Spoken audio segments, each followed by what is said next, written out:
주일날 아마 감사의 제목들을 읽고 기도를 하시는 목사님이었던가 봅니다. 첫 번째 헌금 봉투를 보고 기도의 제목을, 감사의 제목을 이렇게 읽어드리는데, 하나님, 방귀가 나오게 해주셔서 감사합니다. 감사의 제목이니까 읽는 거죠. 아하, 그 집사님이 수술을 하고 나서 이것 때문에 힘들었는데 이게 나와서 해결이 됐구나. 두 번째 봉투를 보니까 또한 남자 집사님의 헌금 봉투입니다. 거기에는 하나님, 우리 아내 방귀 나오게 해주셔서 감사합니다. 또 그 다음에 헌금 봉투를 보니까 이번에는 권사님의 헌금 봉투입니다. 거기에는 하나님, 우리 며느리 방귀 나오게 해주셔서 감사합니다. 그리고 제일 마지막에 글자도 삐뚤삐뚤, 원체 글씨를 안 쓰는 세대다 보니까 한 학생이 거기에다가 하나님, 우리 엄마 방귀 나게 해주셔서 감사합니다. 여러분, 웃지만 마시고 방귀 껴서 감사해 본 적 없으면 말씀을 하지 말고 여러분, 평소에는 혹시라도 누가 들을까봐, 맡을까봐 쉬, 그 다음에 끼어도 안 낀 척 먼 산 쳐다보는 것이 방귀라고 하는 생리현상인데, 수술을 한 사람에게 방귀가 나오지 않으면 음식을 먹지를 못합니다. 어떤 사람이 이렇게 비유를 했더라고요. 소화기관에 여러 가지 장기들이 수술 이후에 흥크러졌던 것들이 자리를 제대로 잡아야 비로소 거기서 신호로 보내주는 것이 방귀인데, 수술 이후에 방귀가 안 나온다는 것은 호수가 중간에 꼬여가지고 수도꼭지를 틀으면 결국 터지는 것처럼 굉장히 위험할 수도 있는 겁니다. 그러니 냄새나는 방귀라고 할지라도 이것을 감사하여 하나님 앞에 고백할 수 있는 것, 이런 내용들을 통하여 이런 생각을 해봅니다.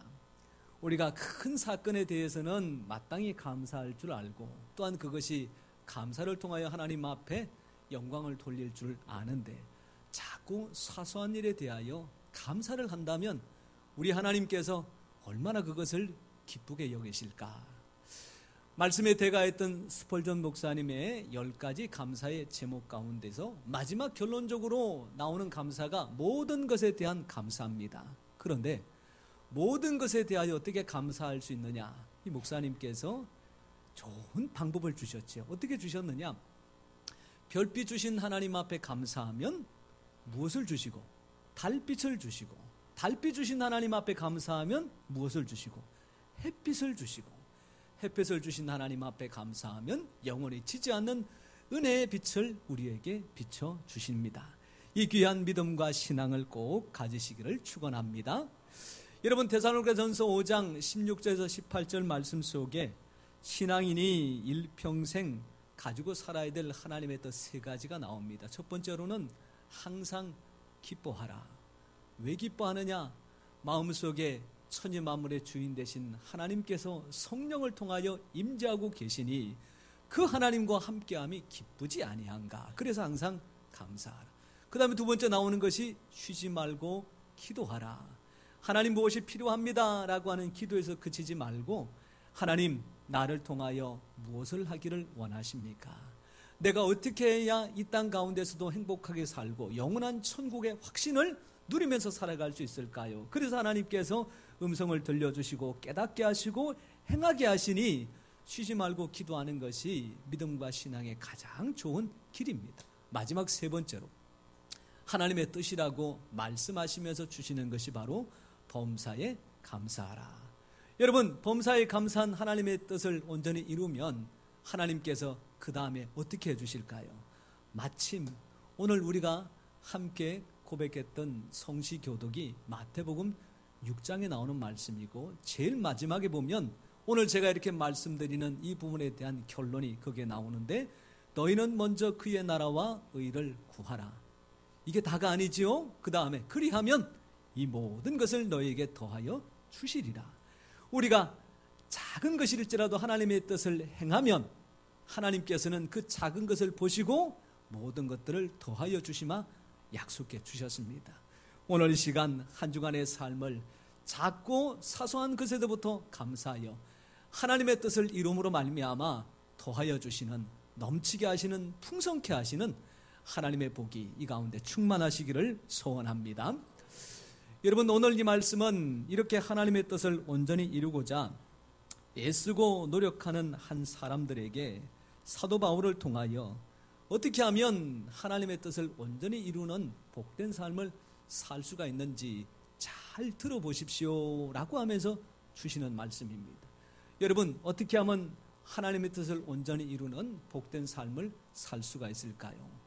1절 말씀에 사도 바울이 먼저 결론적으로 주시는 메시지가 뭐냐 하면 하나님을 본받는 자가 되십시오. 우리 같이 한번 따라해 보겠습니다. 그리스도를 본받는 삶을 살자. 시작. 아무도 본 적도 없고 경험이 없는 이 하나님을 그대로 재현해 주신 분이 누구시냐? 바로 예수님이시잖아요. 그래서 하나님의 사랑을 누구를 통하여 우리에게 확정시켜 주셨느냐? 예수님과 십자가를 통하여 확정시켜 주신 거죠. 그러니까 우리가 보이지 않는 하나님을 보여주셨던 예수님의 발자취를 따라 본받고 나아가면 결국 그것이 하나님을 본받는 것이 됩니다. 사랑하는 성도 여러분, 그리스도를 본받는 온전한 삶, 우리 모든 성도님들의 삶이 되시기를 축원합니다. 여러분, 그렇다면 어떻게 그리스도를 본받는 온전한 삶을 살 수 있을까?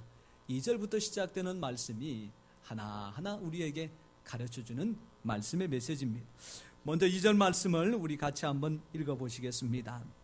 2절 말씀에 가장 먼저 이렇게 하시면 됩니다 라고 하는 말씀으로 나오는 메시지입니다. 같이 읽겠습니다. 시작. 그리스도께서 너희를 사랑하신 것 같이 너희도 사랑 가운데서 행하라. 그는 우리를 위하여 자신을 버리사 향기로운 제물과 희생 제물로 하나님께 드리셨느니라. 할렐루야. 그리스도께서 사랑하신 것처럼 우리도 사랑 안에 행할 때에 누구를 본받는 삶이 된다고요? 그리스도를 본받는 삶이 되고, 그런 삶을 살 때에 하나님께서 그 인생에게 기쁨과 감사가 넘치게 해주신다라고 하는 말씀이지요. 그런데 오늘 예수님께서 어떻게 사랑하셨느냐라고 하는 이야기를 오늘 본문에는 독특하게 향기로운 제물과 희생 제물이 되셨습니다라고 하는 말씀으로 정리해 주고 있습니다. 여러분, 사랑은 보통 희생과 헌신, 봉사와 섬김이라고 하면 선뜻 이해가 됩니다. 그러면 그렇지. 그런데 그 사랑이 향기롭다라고 하는 말로 연결을 하려면 이게 한 번, 두 번 더 생각을 해볼 필요가 있습니다. 한국 사람들이 밥만큼이나 즐겨 먹는 기호식품이 있는데 그게 바로 커피입니다. 믹스를 드시는 분도 하루에 서너 잔씩, 그리고 아메리카노를 드시는 분들도 그 큰 잔에 한 잔 내지 두 잔을 사실은 드시는데, 이게 얼만큼 크게 미치고 있느냐 하면 김밥 한 줄은 3,000원, 300, 3,500원 하잖아요. 그래서 점심은 간단하게 김밥 한 줄로 때우더라도 점심 먹고 나가서 손에 들고 가는 것은 최소한 3,000원에서 조금 더 고가는 4, 5,000원짜리 커피를 들고 다니는 것이 이제는 일상이 되어져 버렸습니다. 여러분, 이 커피의 향이라는 것이 가을에 지나가다 보면 아주 풍겨나는데 그게 정말로 마음을 편안하게 만들고 또한 몸을 푸근하게 만드는 효과가 있습니다. 근데 여러분, 이 커피를 향을 내기 위해서는 먼저는 좋은 원두를 잘 골라야 됩니다. 상한 거나 모난 거나 또한 삐뚤어진 것들은 다 골라낸 다음에 좋은 원두를 고릅니다. 그 다음에는 뜨거운 불을 가한 후라이팬에 얹어놓고 달달달달달달 볶아야 됩니다. 잘 볶은 다음에는 날카로운 칼날로 그 원두를 난도질 해버려야 됩니다. 그러나면 어떻게 해요? 100도씨 넘는 뜨거운 물을 거기다 부어가지고 전신 화상을 입힌 다음에 그 다음에 거기서 나오는 물은 받아서 쓰되 나머지 찌꺼기는 버리는 게 아니에요. 여러분, 이거 찌꺼기조차도 추운 냉장고 안에 집어넣어가지고 탈취조로 쓰기도 하고, 냄새나는 싱크대 구석에 집어 던져가지고 냄새를 다 빨아먹게 만드니, 이게 원두의 커피 하나가 향을 내기 위해서는 자기의 모습이 다 사라지고 또한 온갖 좋지 못한 것들을 다 박여 뿜어낼 때에, 받아낼 때 비로소 거기서 향이 나는 거죠. 여러분, 그래서 커피는 먹는다 그럽니까? 아니면 맡는다 그럽니까? 커피는 향을 맡는다라고 이야기합니다. 왜냐하면 먹어서 입에 맛있는 것이 아니라 대부분 그것은 설탕의 맛이고요. 향을 느낄 때 그것이 바로 커피의 좋은 효과라고 하는 거죠. 여러분, 예수님께서 땅에 오셨습니다. 사람을 고쳐줬더니 왜 고쳐줬나고 서기관들이 난리법석입니다. 죽은 사람을 살려내었더니 당신이 귀신이 쓰였으니까 이런 일을 행하지 않느냐라고 바리새인들이 손가락질합니다. 죄인들과 외로운 사람들과 함께 밥을 먹었더니 왜 죄인들과 먹느냐면서 아우성을 치고 먹는 것만 즐기는 사람이구나, 그렇게 손가락질로 비난하기 시작합니다. 그러다가는 결국 붙잡아서 십자가를 치기 전에 온갖 상처와 모욕을 다 주고 십자가 안에서 물과 피를 다 쏟아낸 다음에 마지막에 주님께서 하시는 말씀이 무엇입니까? 다 이루었다. 그러니까 나의 구원을 위해서, 우리의 천국을 보장해 주시기 위해서 예수님은 물과 피를 흘리실 뿐만 아니라 모든 것들을 다 쏟아내신 당신의 희생을 통하여 우리에게 놀라운 구원을 허락하여 주신 겁니다.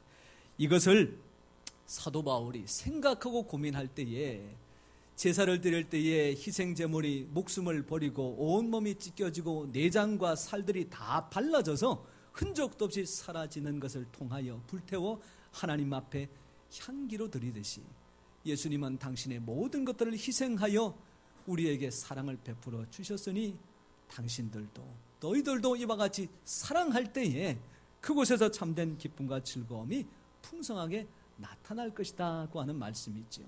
사랑하는 성도 여러분, 이 한 주간 예수님의 귀한 사랑을 고스란히 본받아서 가정과 직장 만나는 사람들에게 그리스도의 향기를 바라는 복된 삶이 꼭 되시기를 축원합니다.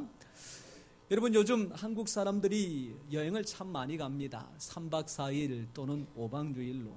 그런데 예전처럼 동호회로 아니면 동창들이 한 10여 명 아니면 20여 명 이렇게 단체로 가기보다는 3, 3, 5 뜻이 맞는 사람들이 여유롭게 여행을 즐기는 문화로 많이 바뀌어지고 있습니다. 3명의 친구가 공통경비를 마련하여 3박 4일 여행을 잘 갔다 왔습니다. 그리고 남은 경비 10만 원을 가지고 이걸 어떻게 나눌까 생각하다가 33.33%로 각각 나누게 되니 한 사람당 33,333원이 떨어집니다. 그렇게 나누자라고 해보니까 사실 1원짜리도 주머니 없지, 10원짜리도 없지, 100원짜리도 없지, 이게 이제 곤란한 지경에 이런 거예요. 여러분, 우리가 큰 문제 때문에 갈등이 빚어지는 않습니다. 왜냐하면 그때는 희생하는 사람이 있어요. 왜요? 폼이 나니까. 그 사람이 희생할 때, 야, 저 사람 대단하게 보여지기 때문에 그때는 갈등이 크게 안 납니다. 그런데 자꾸 사소한 일을 놓고 내가 조금 양보하고 하지 못해서 거기서 갈등이 많이 빚어지기 시작합니다. 이때에 한 사람이 자기 몫의 3%를 양보를 합니다. 그래서 내가 3만 원 가질 테니까 나머지 7만 원을 가지고 3만 5천 원씩 나누든지 아니면 3만 원, 4만 원 그렇게 가지면 되지 않겠느냐라고 할 때에, 아니 그 3천 원, 330원 그거 희생한 그 사람에게 따르는 이야기가, 이야, 참 친구 좋은 사람이네. 아, 당신 같은 친구가 내 곁에 있다는 것이 얼마나 좋은지 몰라.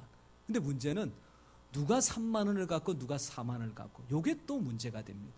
그때에 이 사람이 자기 몫의 13%를 희생하여 내가 2만 원 가질 테니까 나머지 8만 원을 가지고 두 사람이 반으로 나눠서 가지십시오 라고 하면 이게 사실 갈등이나 문제가 생길 일이 없어지는 거지요. 그때에 나는 3박 4일 동안 친구들하고 여행 갔다 오는 것만으로도 충분히 만족하고 너무너무 좋습니다. 이 남은 거 두 분이 알아서 나누어 갔든지 그것은 알아서 하십시오 라고 하면 이런 사람을 가리켜서 뭐라고 얘기할까요? 성자 같다 라고 이야기합니다. 여러분, 성자 되는 거 그렇게 어렵지는 않은 것 같습니다. 여러분, 우리가 살면서 우리의 자신의 100%를 희생할 일 그렇게 많지 않습니다. 해봐야 10% 내지 3%만 희생하면 갈등을 해결하고 하나 되게 만들고 그 속에서 참된 평강과 안식이 나타나는 겁니다. 예수님께서 말씀하시기를 나처럼 십자가를 지고 내가 했던 고난을 담당해야만 믿음의 삶이다, 그러시지 않았습니다. 누가복음 9장 23절 한번 찾아주시지요. 여러분, 이 말씀은 예수님께서 십자가를 지실 때에 당신이 앞서 가시고 그 길을 따라올 제자들에게, 그리고 오늘 우리에게 신신당부하시는 하나님의 말씀입니다. 제발 이렇게만 좀 하시오. 제발 이렇게만 좀 하시오.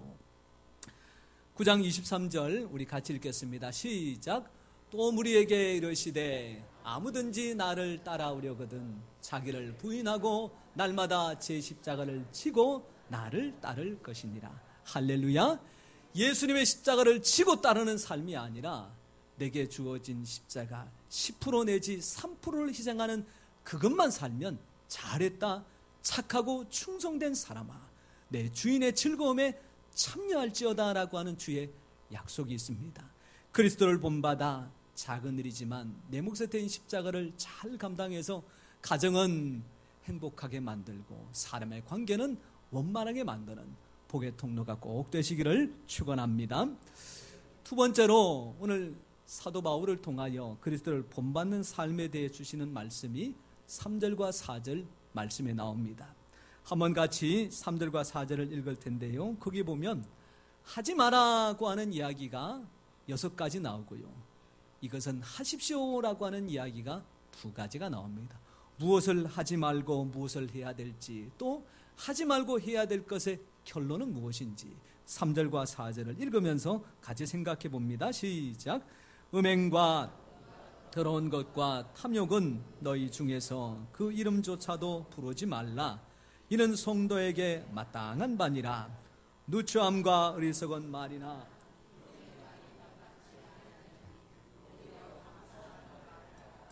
아멘. 3절에 보니까 하지 말라라고 하는 것이 음행과 온갖 더러운 것과 탐욕은 하지 마라. 그 다음에 뒤에 따라오는 말이 이것은 성도의 마땅한 바니라.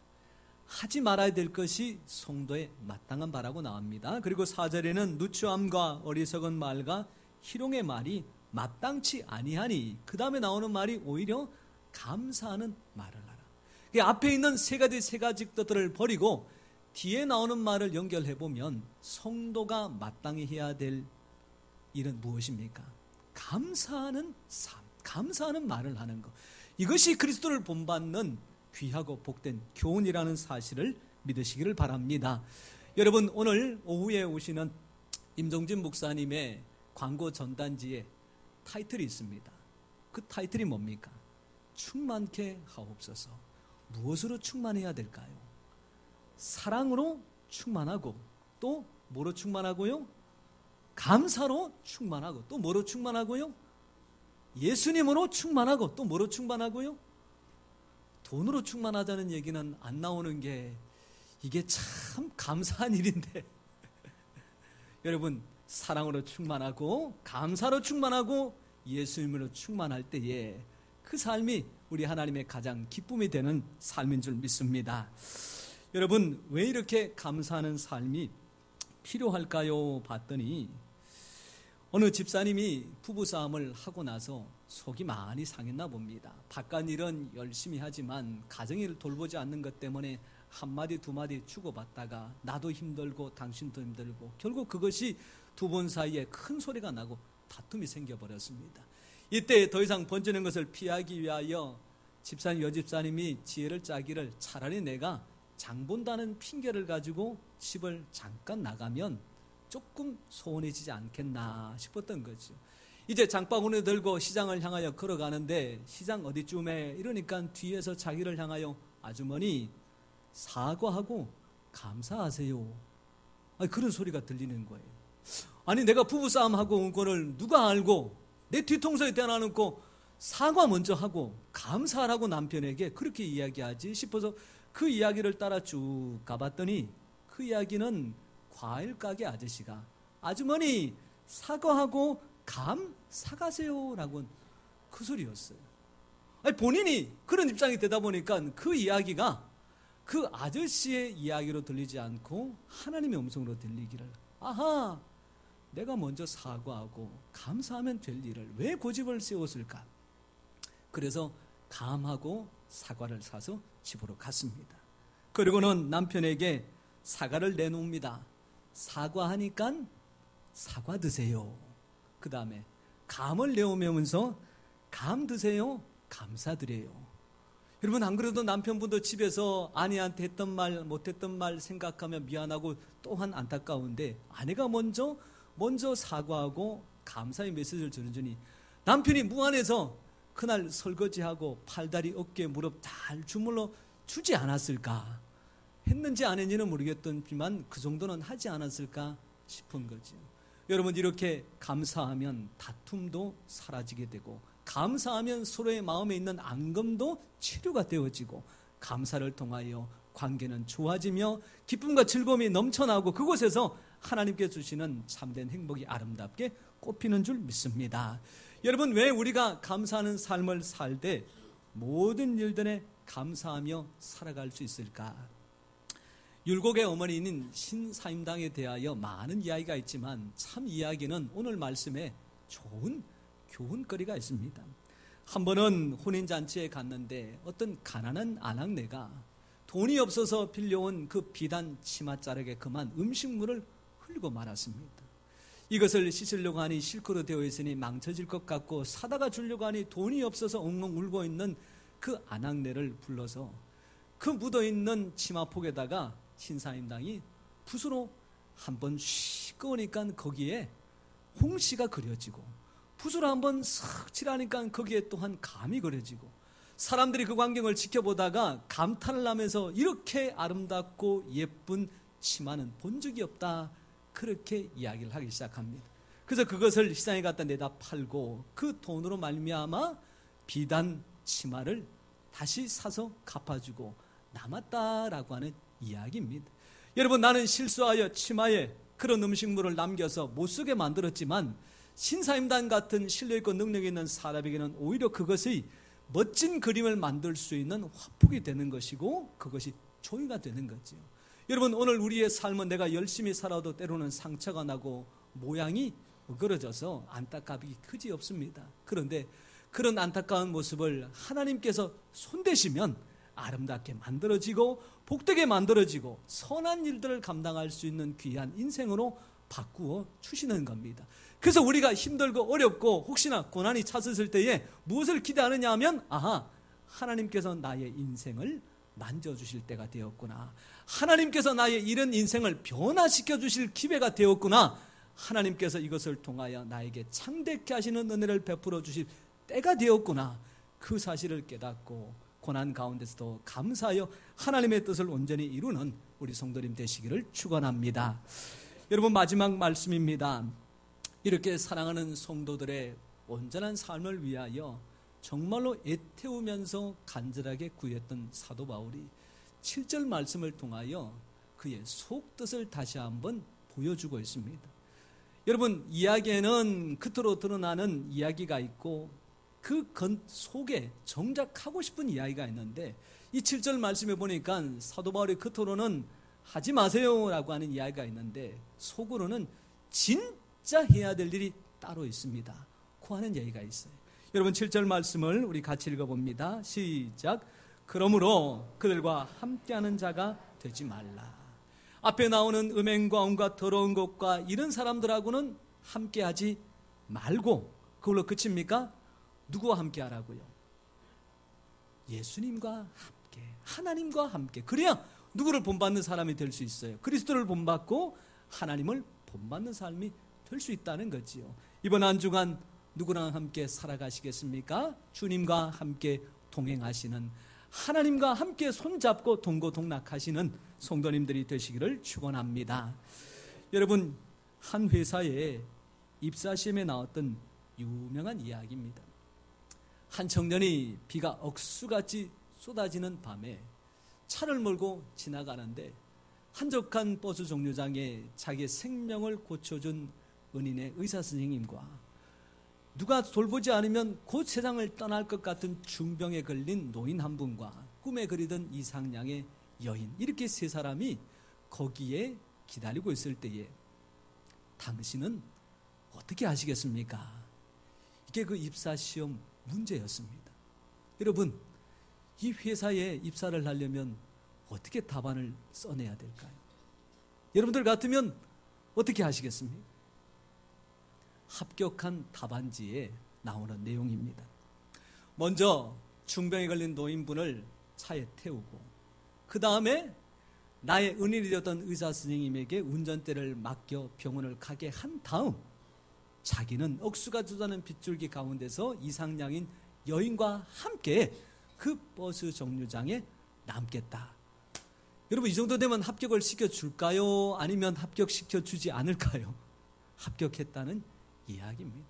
여러분, 누구와 함께 이 한 주간을 살아야 정말로 감사와 기쁨이 넘치겠습니까? 여러분, 비가 억수같이 쏟아지더라도 함께 있으면 너무 좋은 분이 계십니다. 아무리 고난의 터널이 깊을지라도 함께하면 걱정과 근심이 사라지는 분이 계십니다. 왜냐하면 그분은 내 편이 되시고 나의 도움이 되시고 나의 반석이 되시고 나의 피할 언덕이 되시는 분이시기 때문에 그 하나님과 함께 살아갈 때에 그래서 우리의 삶 속에서 원하고 소원하던 감사와 기쁨과 행복이 아름답게 꽃피고 열매 맺는 줄 믿습니다. 이 귀한 삶을 내가 먼저 살아 행복을 마음껏 누리고 여전히 하나님과 동행하지 못하여 힘들어하고 있는 그 영혼에게 내가 만난 하나님을 소개해 주어서 그 기쁨의 잔치 자리에 함께 동참하는 우리 모든 성도님들과 그 귀한 생명들 다 되기를 주님의 이름으로 축원합니다. 기도하겠습니다.